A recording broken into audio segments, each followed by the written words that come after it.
Monsieur Marc de Florian pour le Rassemblement national.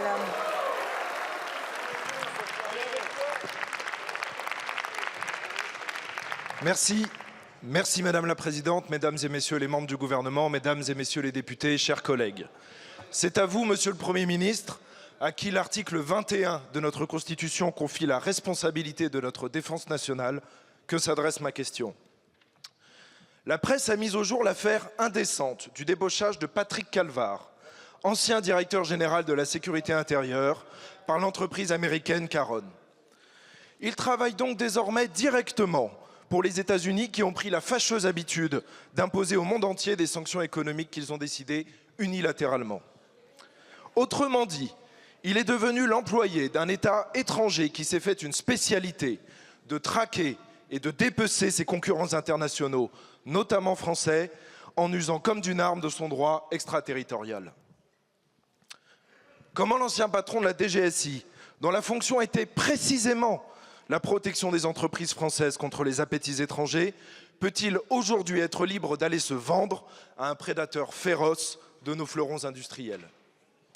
Il est urgent de convoquer M. Calvar devant les commissions compétentes de notre Assemblée. Il devra ainsi s'expliquer devant les représentants de la nation que nous sommes sur sa conduite actuelle. Il lui faudra également rendre des comptes sur le partenariat passé entre la DGSI et l'entreprise Palantir, financée directement par les fonds du renseignement américain et qui ressemble à s'y méprendre au loup dans la bergerie. Il est un autre impératif, celui de renforcer notre arsenal législatif et réglementaire pour prévenir la vente aux enchères de ceux qui ont exercé, exercent et exerceront des responsabilités stratégiques au service de notre patrie. Il n'est pas admissible qu'un homme ayant eu accès à des secrets d'État puisse, sans rien craindre de la puissance publique, devenir le catalyseur d'une ingérence étrangère manifeste. La nouvelle loi de programmation militaire permet au ministère des Armées de s'opposer au recrutement d'un ancien militaire par une puissance étrangère. Êtes-vous donc prêt, Monsieur le Premier ministre, à durcir ce dispositif et à l'élargir à l'ensemble du spectre de la souveraineté pour garantir l'intégralité de notre indépendance nationale? Je vous remercie. Merci beaucoup. La parole est à Monsieur Bruno Retailleau, ministre de l'Intérieur. Merci Madame la Présidente.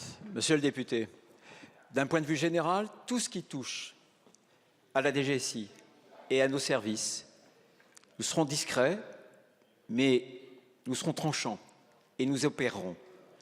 Il y a quelques jours, le 17 octobre dernier, pour prendre un exemple, un ancien policier, agent de la DGSI, a été condamné. C'est l'affaire Horus. Il a été détecté, identifié, révoqué, jugé, il est condamné. Et on s'est aperçu qu'il vendait des informations hautement confidentielles sur le darknet en crypto-monnaie. C'est un exemple.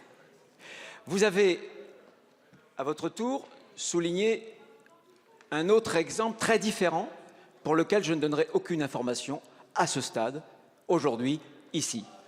Mais ce que je veux vous dire, c'est que nous avons 5000 agents qui travaillent à la DGSI. Il y a des risques structurels. Nous engageons systématiquement ce que l'on appelle des contrôles personnels, longitudinaux et récurrents. Nous ne tolérerons rien. Chaque dossier doit être examiné.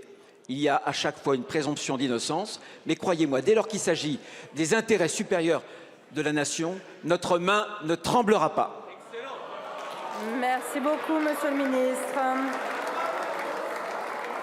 La parole est à présent